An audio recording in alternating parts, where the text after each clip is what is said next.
Voltamos à entrevista com Antônio Sérgio Andrade, que é empresário e é também um apaixonado pelo futebol, filho do saudoso Kleber Andrade, que iniciou a obra desse grande estádio capixaba aqui em Cariacica. O estádio de todos os clubes. De todos os clubes, né? Estádio de todos os clubes. Era o nome do estádio no lançamento, em 1973, 74. Porque o estádio era para ser feito, para ser funcional para todo, independente. Se o Rio Branco não tivesse na Copa Brasil, que na época chamava Copa Brasil, ia estar o Vitória ou a Desportiva, ou qualquer outro time que tivesse, poderia usar lá, porque era assim o combinado nos bastidores, pelo então Cisanando Pichincha, presidente de Vitória, o presidente da Desportiva e a diretoria do Rio Branco. Independente de quem tivesse, aquele estádio estaria lá à disposição para cada um dos representantes do Espírito Santo na Copa do Brasil.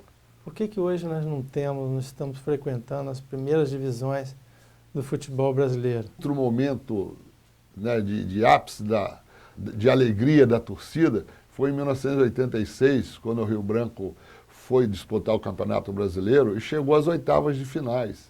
E foi garfadamente tirado do Campeonato Brasileiro, né, por aquele juiz, o Zé Carlos, lá de Curitiba, que há uns 3 anos atrás foi preso em Campinas pela máfia do futebol, da loteria esportiva.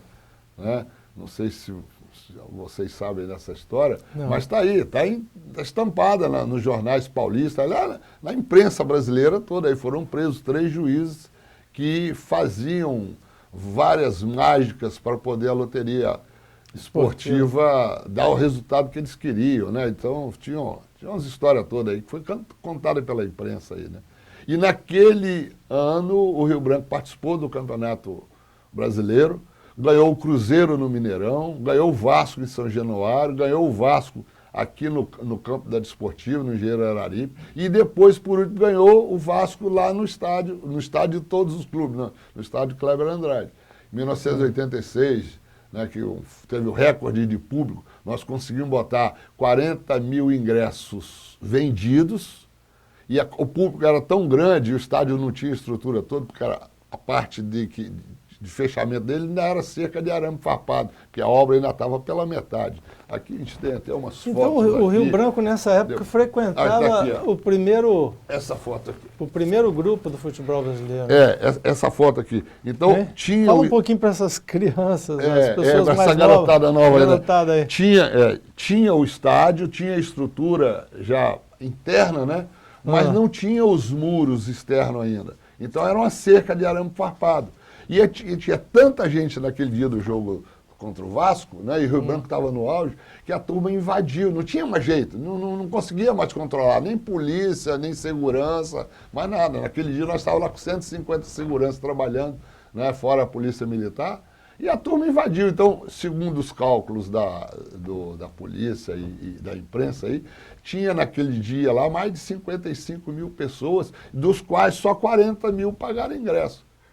E o Rio Branco ganhou o Vasco ali. Dali em diante, o Rio Branco começou a perder essa turma mais antiga, né? E começou a sair. Aí entraram alguns políticos para usar o auge do Rio Branco para fazer voto, né? Para usufruir da imagem do Rio Branco. E ali, dali em diante, 87, 88, o Rio Branco começou a cair. Quando a gente pergunta o time, qual é o seu time para o capixaba?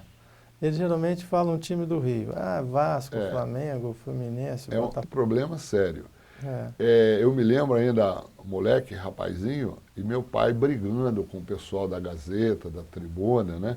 E naquela época a televisão estava começando, em 1970, né, 71, a televisão estava começando. Tinha TV aqui, Vitória. Tinha TV Vitória aqui, né? E então, mas era imprensa escrita e rádio, né? E aí eles tinham uma dificuldade muito grande de falar do futebol capixaba. Só falava mesmo quando o futebol capixaba teve no auge, né? E aí ia falar do futebol capixaba no dia que o Rio Branco era campeão, ou a Desportiva era campeão, no final dos campeonatos.